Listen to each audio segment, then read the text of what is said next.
علی کو دیکھ کر نبی رو رہے ہیں، یا رسول اللہ آپ کو کسی چیز نے تکلیف پہنچائی؟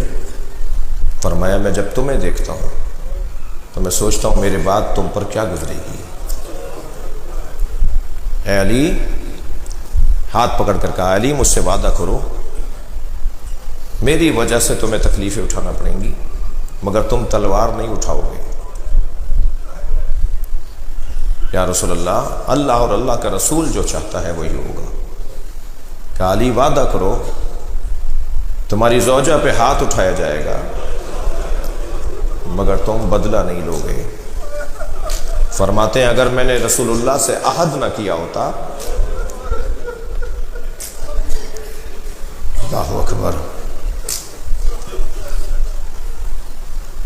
12 مہر لگی ہوئی دستاویزات جبریل لے کر آئے، کہا یا رسول اللہ یہ آپ کے 12 جانشینوں کے احکامات ہیں، اللہ نے آپ کے 12 خلفاء کے احکامات بھیجے ہیں۔ مولا علی نے اپنے حصے کا کھولا، باقی امام حسن کو دے دیے، امام حسن نے اپنے حصے کا کھولا امام حسین کو۔ ہر امام اپنے اپنے حصے کے احکامات جو اللہ کی مشیت ہے، جو اللہ ان سے چاہتا ہے، انہیں بتا دیا کہ کیا ہونا ہے، تمہیں کیا کرنا ہے، وہ کھولتے تھے اور اس حکم کے مطابق اپنی امامت کے ایام کو گزارتے تھے۔ علی کو پہلے سے پتا تھا، یہ بچہ پوچھتا ہے اس وقت علی کہاں تھے جب دروازہ گر رہا تھا؟ علی وہیں تھے، علی دیکھ رہے تھے، یہی تو امتحان تھا نا علی کا۔ فرماتے ہیں یا علی تلوار نہیں اٹھاؤ گے؟ بیٹھے ہوئے تھے، کھڑے ہو گئے، آنکھوں میں آنسو بھر کے کہا اچھا یہ ہے نا ذہن میں میرے بچوں اور جوانوں کے کہ مولا علی غیرت مند بہت تھے۔ جی، جناب زہرا کی میت جنازہ جب اٹھا رہے تھے تو امام حسن سے پوچھا کہ تابوت کے نیچے کوئی ہے؟ میں ایک سایہ محسوس کر رہا ہوں۔ فرمایا بابا ہماری بہن زینب اماں کو قبر تک پہنچانے ہمارے ساتھ جانا چاہتے ہیں۔ فرمایا تابوت کو رکھ دو، زینب کو گھر پہنچا کے آؤ، میں نہیں چاہتا کہ زینب کا سایہ بھی کوئی دیکھ لے۔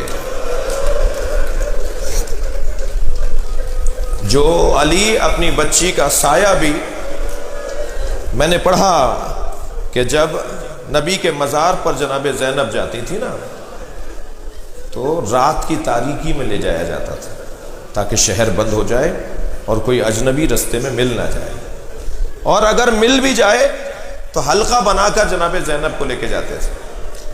امام حسن آگے چل رہے ہوتے تھے، امام حسین پیچھے چل رہے ہوتے تھے، محمد حنفیہ دائیں، عباس بائیں، اس سجا کر اہتمام کے ساتھ جناب زینب کو لے جاتے تھے۔ مولا علی کہاں تھے؟ مولا وہیں تھے، مولا دیکھ رہے تھے۔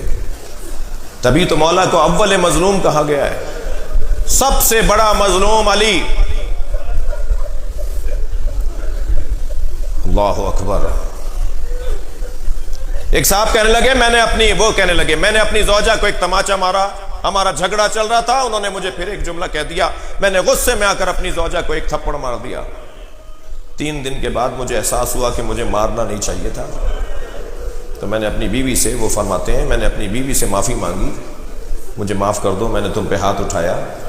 تو کہنے لگے میری زوجہ مجھ سے کہتی ہے آئندہ کبھی ایسا ہو تو اتنا خیال کیجیے گا میرے بچوں کے سامنے نہ ماریے گا۔ جب آپ مار رہے تھے میری بیٹی دیکھ رہی تھی، وہ 3 دن سے بخار میں ہے اور کہتی ہے اماں آپ کو بابا نے مارا۔ سنیں گے عزادارو، امام حسن ایک گلی سے نہیں گزرتے تھے، مدینے کی ایک گلی تھی جس سے امام حسن نہیں گزرتے تھے، جب وہ گلی آتی تھی رستہ بدل دیتے۔ کسی نے پوچھا مولا آپ اس گلی سے کیوں نہیں گزرتے؟ فرمایا میری ماں زہرا پر ہاتھ اٹھایا گیا۔ اجرکم اللہ، اجرکم اللہ۔ اللہ کسی غم میں نہ رلائے، سوائے غم اہل بیت میں ہمیں رونے رلانے والوں نہ قرار دے۔